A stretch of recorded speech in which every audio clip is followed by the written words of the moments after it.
Olá pessoal, tudo bem? Vamos dar início aqui às nossas aulas de História do ano de 2021 da Escola Vicente Arruda, né? Meu nome é professor Fabiano Matos. Eu vou acompanhar vocês durante todo esse ano, né, com as aulas de História.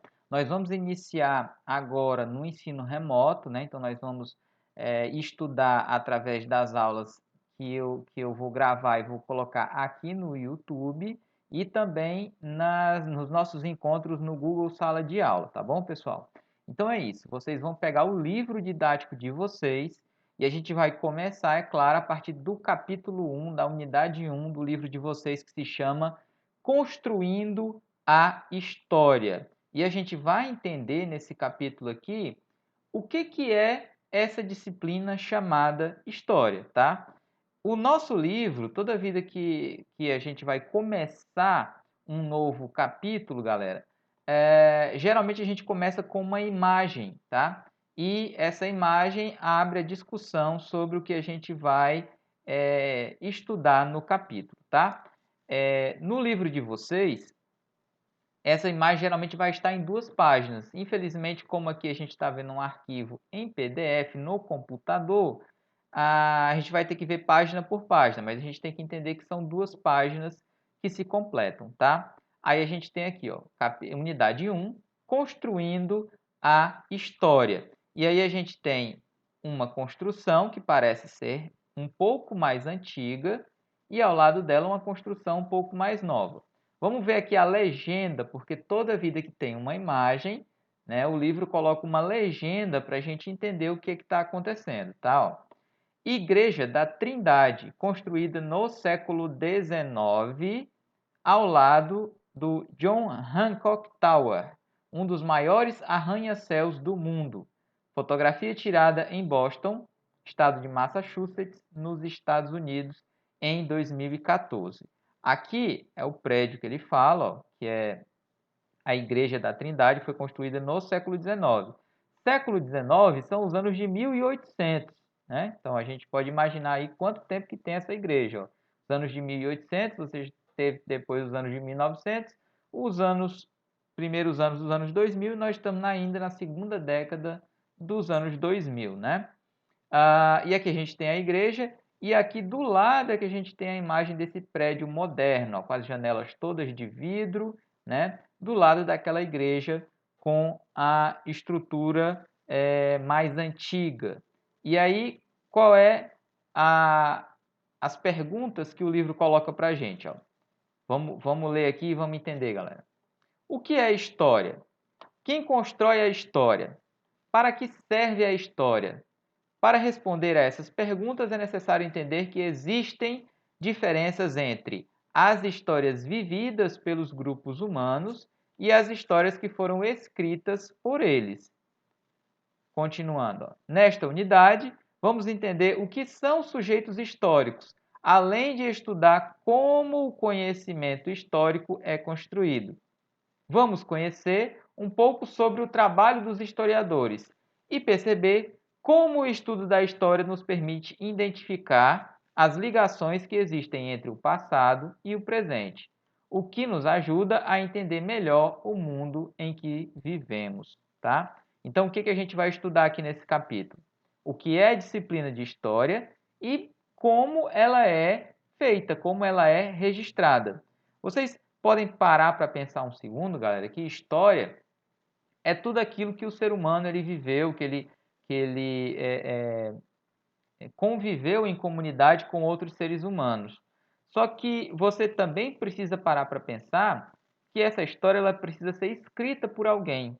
Então, aquela pessoa que vai escrever aquela história, ela também tem uma vivência de mundo, ela também tem os seus interesses e muitas vezes essa história ela é escrita não levando em consideração muitos fatos da realidade e sim interesses do grupo, né? Grupo humano que escreveu aquela história. A gente vai entender um pouco mais sobre isso agora. Vamos lá, vamos começar aqui. Ó.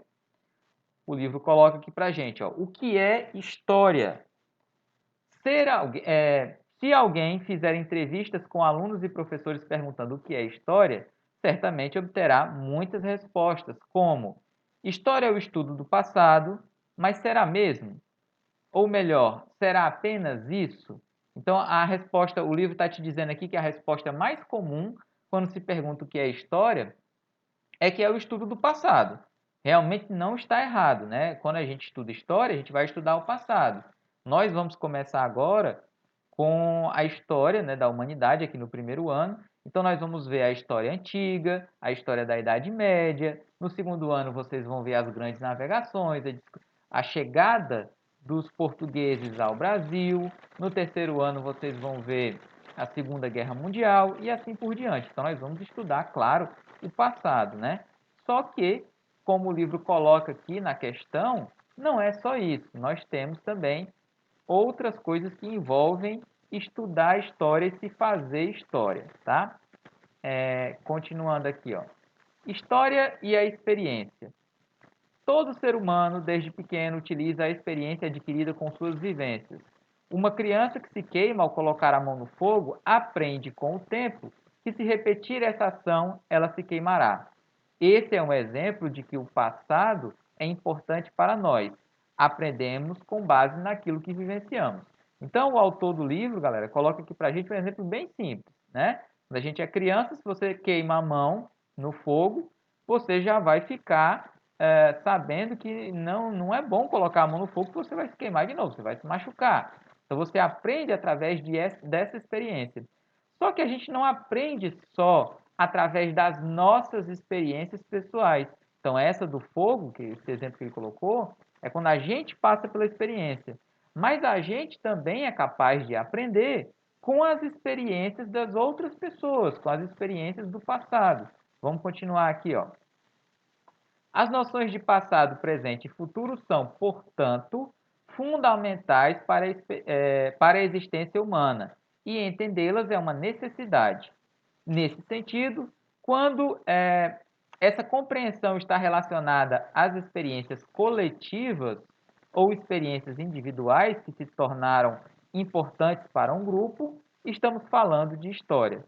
Também estamos falando de história quando interrogamos o passado para tentar compreender características do tempo presente. Aqui o autor está te dizendo que a história ela vai se tornar história quando alguns eventos, algumas características de eventos são importantes para um determinado grupo e esse grupo decide que aquilo deve ser registrado, tá? Então, por exemplo, você pode colocar a Revolução Francesa, foi algo que aconteceu na França em 1789. Ele foi tão marcante para a história dos seres humanos que os grupos de seres humanos daquele período registraram esse acontecimento para que ele ficasse na história e os ensinamentos e a experiência humana que foi vivenciada por aquelas pessoas pudesse ser repassada para as futuras gerações, tá? Então é isso que é história. Continuando. A história e o passado. Você provavelmente já se perguntou como o ser humano passou por tantas transformações e modificou tantas coisas à sua volta, desde o passado mais remoto até os dias atuais. Essa tentativa de compreender o passado, de estabelecer ligações explicativas entre fenômenos ocorridos em épocas diferentes, chama-se história. Então aqui o livro ele vai te dar uma definição, tá? Definição mais científica do que a história. Olha só, vamos ler de novo, ó. Uma tentativa de compreender o passado. Ou seja, a gente vai pegar o passado, né? Nós estamos agora no presente, vamos pegar algum evento que aconteceu no passado e vamos tentar compreender ele. Depois, nós vamos tentar estabelecer ligações explicativas entre fenômenos ocorridos em épocas diferentes, tá? O que ele está querendo dizer com isso? Que quando a gente estuda história, por exemplo, você vai estudar a Segunda Guerra Mundial. Quando você vai estudar a Segunda Guerra Mundial, depois você vai estabelecer ligações explicativas, ou seja, explicações de por que a Europa, por que a Alemanha, que foi o país que iniciou a Segunda Guerra Mundial, como que ela mudou depois da Segunda Guerra Mundial. Você está criando, estabelecendo ligações explicativas entre aquele evento do passado e como a Alemanha está hoje em dia, tá? Então você está fazendo isso aqui também. e entre épocas diferentes, ó, no passado e mais no presente, tá?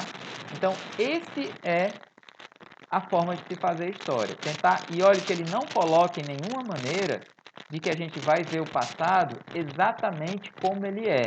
Não tem como se fazer isso. Quando se estuda história, a gente tenta compreender o passado e a gente vai fazer um estudo do passado, uma análise desse passado.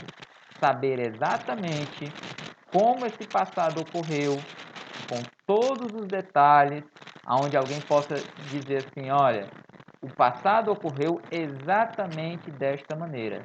É impossível, tá? O que a gente faz, o que o estudo da história faz, né, os historiadores fazem, é tentar compreender o passado. Isso é tão difícil, galera, que até mesmo vocês podem pensar isso no dia a dia de vocês. Muitas vezes vocês, no convívio com outras pessoas, vocês sabem por uma pessoa de uma notícia, certo? Chega um amigo seu e te conta uma notícia lá que aconteceu. Ó, fulano, eu tô sabendo que aconteceu isso, isso, isso e isso. Aí você, ah, legal, tal. Daqui a pouco você encontra outro amigo que vai te contar o mesmo assunto, só que de outra maneira. E muitas vezes com alguma coisa que o outro amigo não contou e às vezes até negando alguma coisa que o teu outro amigo te contou. Então, são o mesmo fato, só que com duas versões diferentes. Então, isso também pode acontecer muito quando a gente está estudando história. Então, se eu vou estudar a Revolução Francesa, um autor pode me trazer uma visão de como aconteceu aqueles eventos da Revolução Francesa e outro autor vai me trazer uma outra visão de como aqueles eventos aconteceram. Então, o que a gente vai tentar fazer? Tentar compreender da melhor maneira possível esse passado e tentar buscar aquela interpretação que seja a mais plausível, aquela que você vai confiar mais. Ter exatamente 100% de certeza sobre aquilo que aconteceu no passado, pessoal, é praticamente impossível, tá? Vamos continuar aqui. Depois da definição de história, né, que ele termina aqui, a gente continua. Ó. Por isso, não é o passado em si que constitui o objeto de estudo da história, mas o entrelaçamento da humanidade com o tempo. Tudo que se relaciona aos seres humanos, suas formas de viver, sobreviver, reunir-se e divertir-se em todas as épocas, inclusive no presente, é história. Mas, como não somos capazes de prever o futuro, é para o passado que nos voltamos, na tentativa de compreender os problemas do presente. Isso aqui é muito interessante, galera, ó, que ele coloca aqui. Nós temos três fases do tempo, né, que nós vivemos. Nós temos o passado, nós temos o presente e nós temos o futuro. Tá? Como ele coloca aqui, é impossível se prever o futuro. Né? Apesar de existirem, né, as pessoas que dizem que conseguem prever os futuros, né, o futuro, né, os médiums, tá? A nossa discussão aqui não é essa. Para a ciência, não se tem como prever o futuro. E o presente, ele é algo muito vago. Então, por exemplo, eu estou falando com vocês agora, é o presente. Daqui a um minuto, esse presente já não é mais presente, ele é passado. Então, por isso que a gente da história trabalha, né, os profissionais de história trabalham com o passado, nós analisamos o passado, porque o presente é praticamente impossível de se analisar, porque ele acontece muito rápido, e o futuro é impossível de se analisar, porque nós não fazemos ideia do que irá acontecer, tá? Depois, ó, continuando aqui. O que orienta o estudo da história são as perguntas geradas em nosso próprio tempo. Assim, são as preocupações do presente que dão a tônica aos estudos de história, tá? Então, aqui ele vai te colocar que, quando a gente analisa a história, a gente está analisando com as preocupações que a gente tem agora. Então, por exemplo, hoje em dia se tem uma preocupação muito grande com o aquecimento global, com a temperatura da Terra e como isso pode prejudicar a vida dos seres humanos. Então, há algum tempo já se estuda o histórico dessas temperaturas da Terra. Então, desde 1850, tem uma medição da temperatura da Terra. E os cientistas eles trabalham analisando essas temperaturas do passado com a de agora. Então, você está fazendo uma análise, buscando respostas para o que acontece hoje no presente, mas analisando também o passado, tá?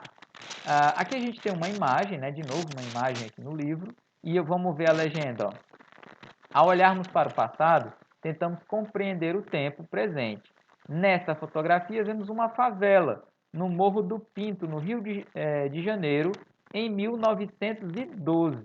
Então, a gente tem uma foto aqui que tem mais de um século.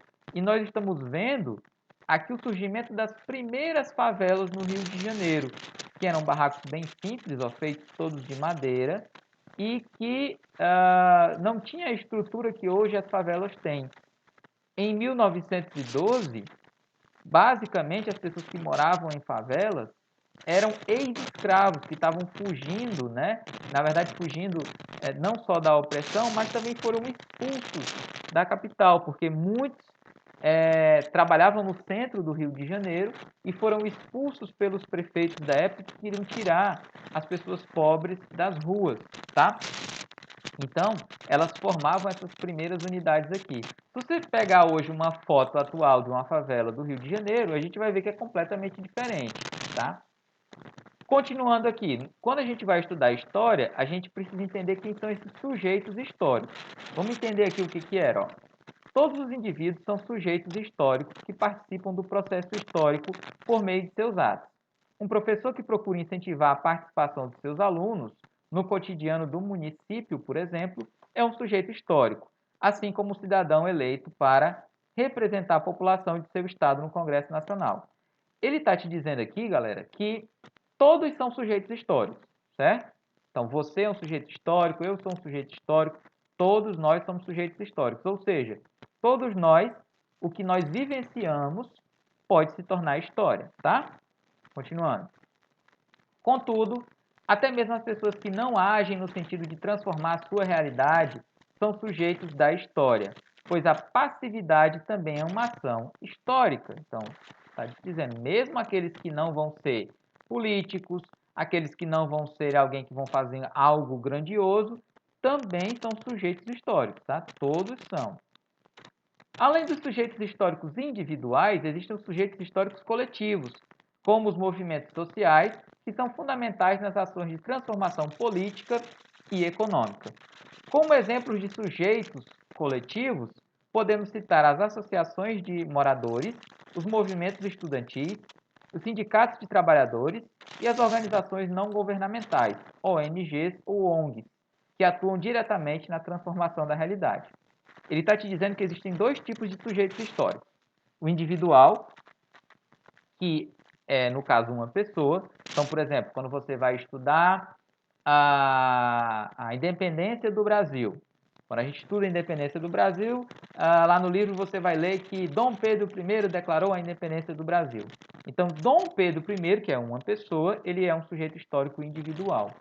Quando você vai estudar outro assunto, como por exemplo as greves dos sindicatos de trabalhadores em São Paulo nos anos de 1970, durante a plena ditadura militar, sindicato dos trabalhadores é um sujeito histórico coletivo. Porque quando você fala sindicato de trabalhadores, você está falando de um monte de gente que faz parte daquele sindicato, um monte de trabalhadores, não é uma pessoa só, tá? Então é essa a diferença entre sujeitos históricos individuais e sujeitos históricos coletivos. Aqui a gente tem uma foto, né, de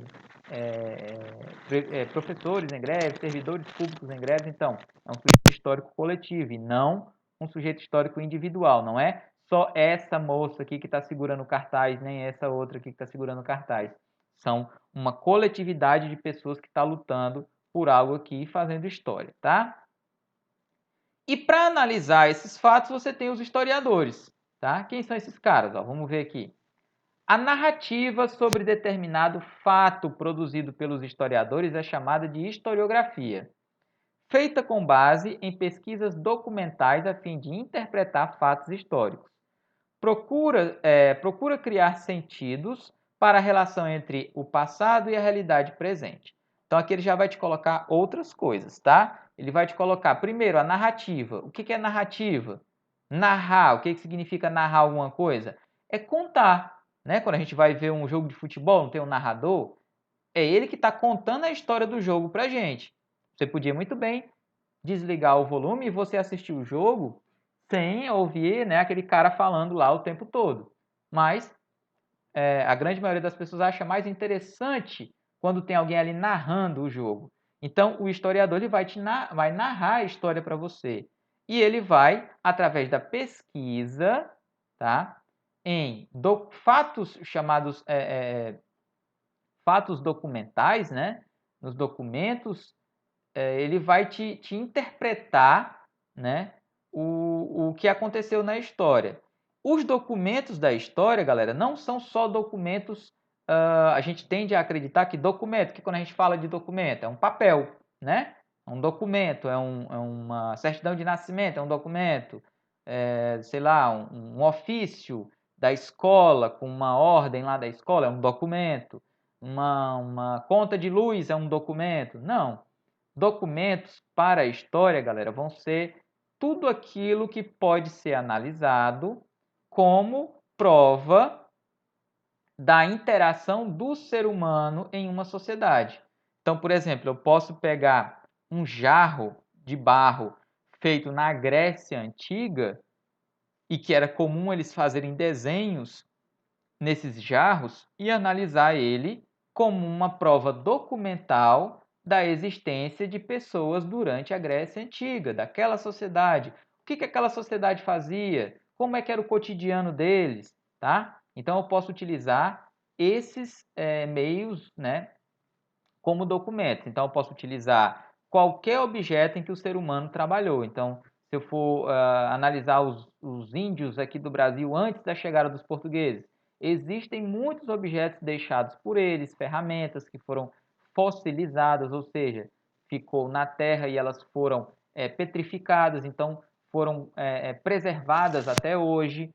E aí você vai analisando o passado através de tudo que o ser humano produz. Se você vai analisar, por exemplo, como a gente já falou aqui, a Segunda Guerra Mundial, a gente já tem uma facilidade maior porque além dos objetos, você tem imagens, você tem áudios, né, gravados com as falas das pessoas daquele período, você tem imagens gravadas sobre as pessoas daquele período, você tem vários objetos, então você pode fazer uma história, tá, daquele período analisando esses objetos, tá? Vamos continuar aqui. Outra parte de análise da história, né? É essa questão da história e o tempo. Vamos entender aqui o que é isso, né? História e o tempo. Antes tem falando aqui nesse quadro rosa, o que é cronologia, né? Vocês devem saber já o que é isso, mas vamos ler aqui, ó. O tempo histórico não deve ser confundido com o tempo cronológico. As pessoas ao redor do mundo podem viver um tempo cronológico semelhante, mas em tempos históricos distintos, conforme suas experiências e especificidades culturais. Além disso, a cronologia pode ser uma ferramenta usada para organizar os fatos históricos no tempo.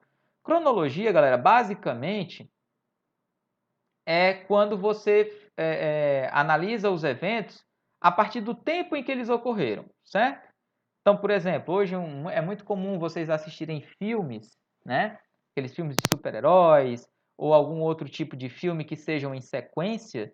Então, você tende a assistir ele determinando uma cronologia. Então, se você vai assistir um filme, sei lá, do Harry Potter, você vai pegar cronologicamente e vai assistir o filme número 1, depois o filme número 2, o filme número 3. E você vai perceber que cada um foi produzido num período diferente. Então, você vai ver que um foi produzido, sei lá, em 2001, o outro em 2003, o outro em 2007 e daí por diante. Você faz uma ordem cronológica desses filmes que você quer assistir, tá? E a história ela também trabalha com essa questão do tempo cronológico, mas ela tem também o tempo histórico. Vamos ver aqui, ó. O tempo é um referencial fundamental para o trabalho do historiador. Podemos percebê-lo mediante podemos percebê-lo e medi-lo de várias maneiras. O tempo da natureza, por exemplo, não depende da vontade humana, ele simplesmente passa e é irreversível. esse tempo pode ser percebido pelo envelhecimento das pessoas. Então, esse tempo aqui, né, ele é o que a gente percebe pelo envelhecimento não só das pessoas, mas pela mudança geral da natureza, tá? Então, por exemplo, se você mora numa casa e quando você chegou lá há 10 anos atrás tinha uma mudinha de planta, hoje ela vai ser uma planta bem grande, né? Já com 10 anos. Você nota isso nas pessoas, né? As pessoas ficam mais velhas, elas ficam com os cabelos brancos, a pele fica enrugada. Então, esse tempo é o tempo da natureza. Continuando. Diferentemente do tempo da natureza, o tempo cronológico obedece às regras humanas. Ele é dividido em unidades de medida criadas pelo ser humano, como segundos, minutos, horas, dias, meses, anos e etc.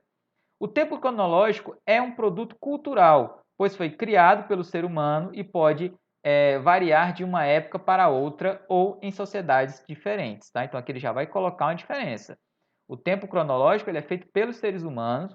A gente tem uma escala de medida, né, que é essa questão dos segundos, minutos, horas, dias, meses, anos, etc. A gente vai já chegar nessa escala de tempo que a gente mede, né? Enquanto que o tempo da natureza não, ele acontece irreversivelmente, a gente não tem nenhum controle sobre ele. Continuando. O tempo histórico acompanha os ritmos das transformações sociais. Umas são mais rápidas e outras muito lentas. Para facilitar o entendimento das transformações e permanências sociais, o historiador francês Fernand Braudel, de 1902 a 1985, propôs 3 diferentes durações do tempo histórico: a longa duração, a média duração e a curta duração. O que acontece aqui, galera? Esse historiador, ele, para analisar, ele na verdade ele é um sociólogo. Ele estuda as sociedades e ele entendeu que a gente precisava analisar essas mudanças que ocorriam na sociedade a partir de um recorte mais específico. E aí ele faz essa divisão entre curta duração, média e longa duração. O que a gente vai entender aqui, ó, sobre esses períodos? Ó? O que é curta duração? Esse tempo é breve e móvel, como a água que fica na superfície agitada pelo vento e pela chuva.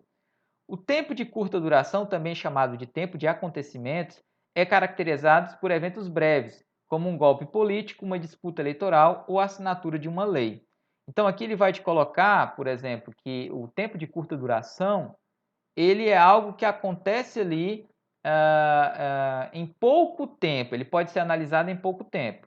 Então, por exemplo, uma eleição, como a eleição que a gente teve agora em 2020, a eleição para prefeito, ela foi num período bem pequeno, em questão de alguns meses, teve a campanha, teve a eleição, teve a escolha do prefeito, tá? Então, é algo que aconteceu na curta duração. Já na média duração, as coisas já vão durar um pouco mais para acontecer. Ó. Vamos ver aqui, ó. Camada que fica logo abaixo, onde as águas são mais calmas e servem de apoio para a água da superfície. Ele faz uma analogia aqui entre a água, né, no mar e esse tempo de curta, média e longa duração.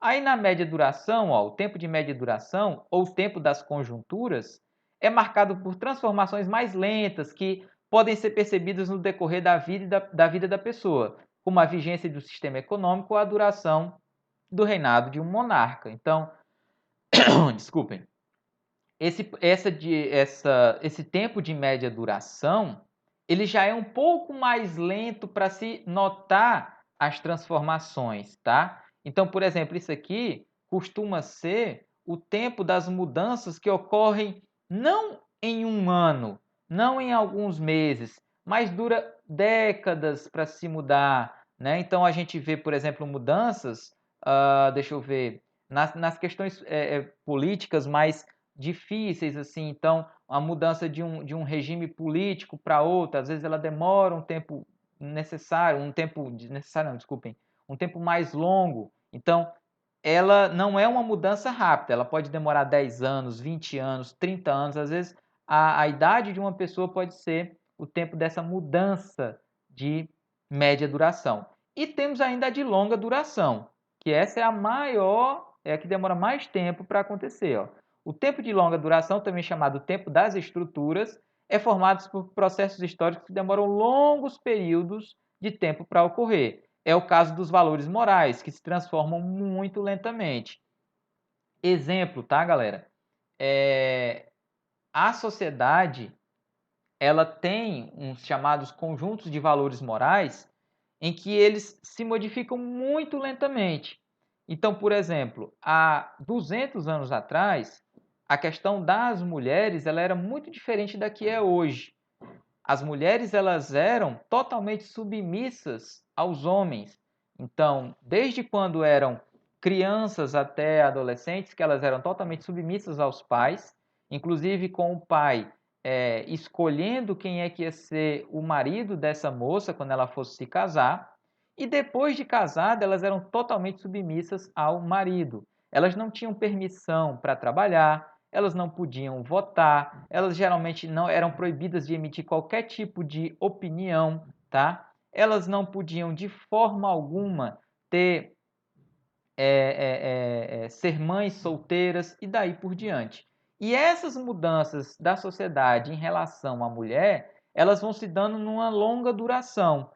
Tanto é que hoje em dia as mulheres elas podem trabalhar, elas podem votar, elas não são mais totalmente submissas ao homem, mas ainda há uma certa submissão, porque como esses valores eles mudam apenas na longa duração, ainda há setores que resistem para que essa mudança ocorra, tá? Então ela demora séculos e séculos para ocorrer, tá bom? Então essas são as mudanças. Depois o livro fala aqui com vocês sobre essa questão da linha do tempo, né? Que ele coloca que a linha do tempo é uma representação visual dos tempos históricos, um instrumento importante que permite a localização de fatos históricos no tempo.